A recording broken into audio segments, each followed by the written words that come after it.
नमस्कार, जय हिंद। जीएम के ऑनलाइन क्लासेज यूट्यूब चैनल में आप सभी का स्वागत है। रोज़ हम आपके लिए जीके की प्रैक्टिस कराते हैं। आप भी प्रैक्टिस कीजिए और देखिए कितने प्रश्न सही होते हैं। चलो शुरू करते हैं। अभी तक आपने चैनल को सब्सक्राइब नहीं किया है तो प्लीज़ सब्सक्राइब कर ले और प्लीज़ वीडियो को लाइक ज़रूर कीजिए। आज हम आपको विश्व के प्रमुख धर्म के बारे में कुछ महत्वपूर्ण प्रश्न बताएंगे। विश्व के कौन कौन से धर्म हैं, किस जाति का कौन सा धर्म है, कौन सी किताब है, इसके बारे में आज हम आपको कुछ महत्वपूर्ण प्रश्न बताते हैं। विश्व के प्रमुख धर्म। चलते हैं प्रश्न की ओर। आपका पहला प्रश्न है, भागवत धर्म के प्रवर्तक कौन थे? भागवत धर्म के प्रवर्तक कौन थे? भागवत धर्म के प्रवर्तक थे कृष्ण। भागवत धर्म के प्रवर्तक थे कृष्ण। कृष्ण भागवत धर्म के प्रवर्तक थे। आपका दूसरा प्रश्न है, जैन धर्म के प्रवर्तक माने जाते हैं। जैन धर्म के प्रवर्तक माने जाते हैं। जैन धर्म के प्रवर्तक माने जाते हैं महावीर स्वामी। जैन धर्म के प्रवर्तक माने जाते हैं महावीर स्वामी। महावीर स्वामी जैन धर्म के प्रवर्तक हैं। आपका तीसरा प्रश्न है, बौद्ध धर्म के प्रवर्तक हैं। बौद्ध धर्म के प्रवर्तक कौन हैं? बौद्ध धर्म के प्रवर्तक हैं गौतम बुद्ध। गौतम बुद्ध बौद्ध धर्म के प्रवर्तक हैं। गौतम बुद्ध। आपका चौथा प्रश्न है, सिख धर्म के प्रवर्तक हैं। सिख धर्म के प्रवर्तक कौन हैं? सिख धर्म के प्रवर्तक है गुरु नानक देव। सिख धर्म के प्रवर्तक है गुरु नानक देव। गुरु नानक देव सिख धर्म के प्रवर्तक हैं। आपका पांचवा प्रश्न है, पारसी धर्म के संस्थापक हैं। पारसी धर्म के संस्थापक कौन हैं? पारसी धर्म के संस्थापक हैं जोरोस्टर। पारसी धर्म के संस्थापक हैं जोरोस्टर। जोरोस्टर पारसी धर्म के संस्थापक हैं। आपका छठा प्रश्न है, शंकराचार्य ने 4 मठों की स्थापना कहाँ कहाँ की थी? शंकराचार्य ने 4 मठों की स्थापना कहाँ कहाँ की थी? शंकराचार्य ने 4 मठों की स्थापना बद्रीनाथ, पुरी, श्रृंगेरी और द्वारिका में की थी। शंकराचार्य ने 4 मठों की स्थापना बद्रीनाथ, पुरी, श्रृंगेरी और द्वारिका, इन 4 मठों में स्थापना की थी। शंकराचार्य ने इन 4 मठों की स्थापना की थी, बद्रीनाथ, पुरी, श्रृंगेरी और द्वारिका। आपका 7वां प्रश्न है, जैन धर्म के प्रथम तीर्थकर थे। जैन धर्म के प्रथम तीर्थकर कौन थे? जैन धर्म के प्रथम तीर्थकर थे ऋषभदेव। जैन धर्म के प्रथम तीर्थकर थे ऋषभदेव।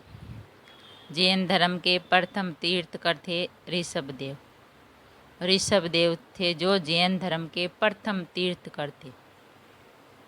आपका 8वां प्रश्न है, जैन धर्म के 24 तीर्थकरों में अंतिम कौन थे? जैन धर्म के 24 तीर्थकरों में अंतिम कौन थे?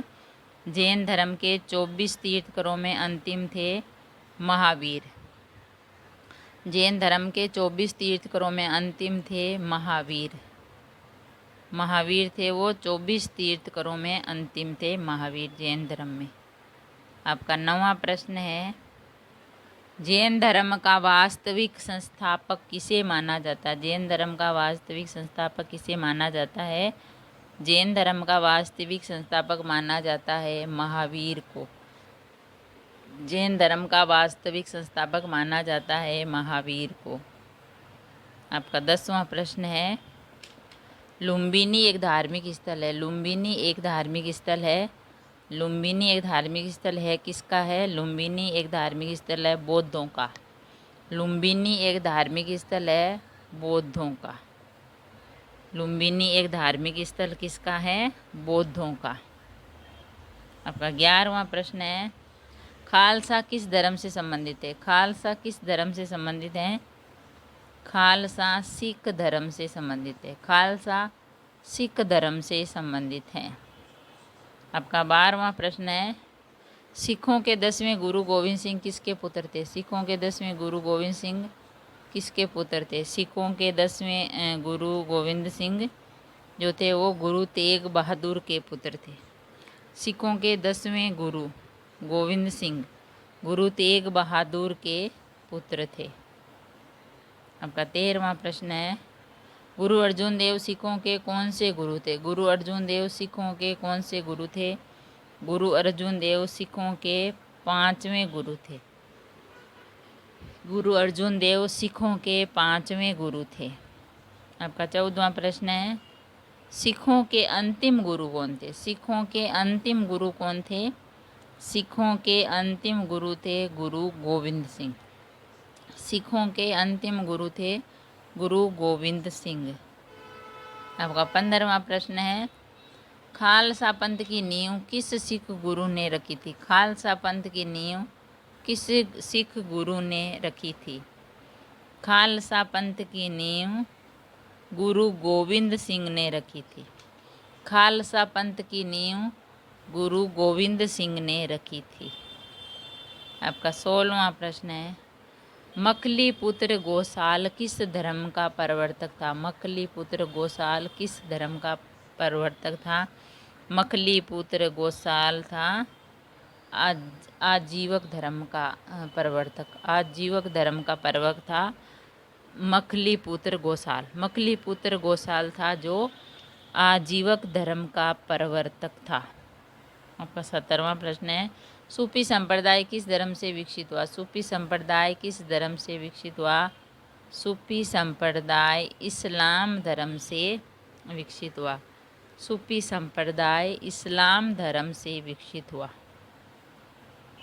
आपका 18वां प्रश्न है, यहूदी धर्म के संस्थापक माने जाते हैं। यहूदी धर्म के संस्थापक माने जाते हैं कौन? यहूदी धर्म के संस्थापक माने जाते हैं पैगंबर मूसा।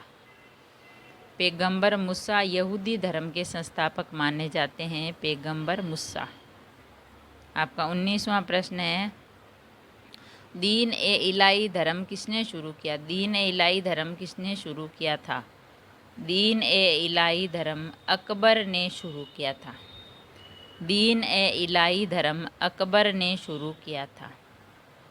आपका 20वां प्रश्न है, कीर्तन परंपरा का जन्मदाता किसे कहा जाता है? कीर्तन परंपरा का जन्मदाता किसे कहा जाता है? कीर्तन परंपरा का जन्मदाता कहा जाता है चैतन्य को।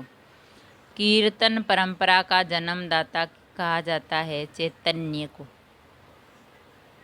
आपका 21वां प्रश्न है, वैष्णव धर्म का मूलभूत सिद्धांत था। वैष्णव धर्म का मूलभूत सिद्धांत था। वैष्णव धर्म का मूलभूत सिद्धांत था अवतारवाद। वैष्णव धर्म का मूलभूत सिद्धांत था अवतारवाद। वैष्णव धर्म का मूलभूत सिद्धांत क्या था? अवतारवाद। आपका 22वां प्रश्न है, चिश्ती परंपरा के संस्थापक थे। चिश्ती परंपरा के संस्थापक कौन थे? चिश्ती परंपरा के संस्थापक थे मोइनुद्दीन चिश्ती।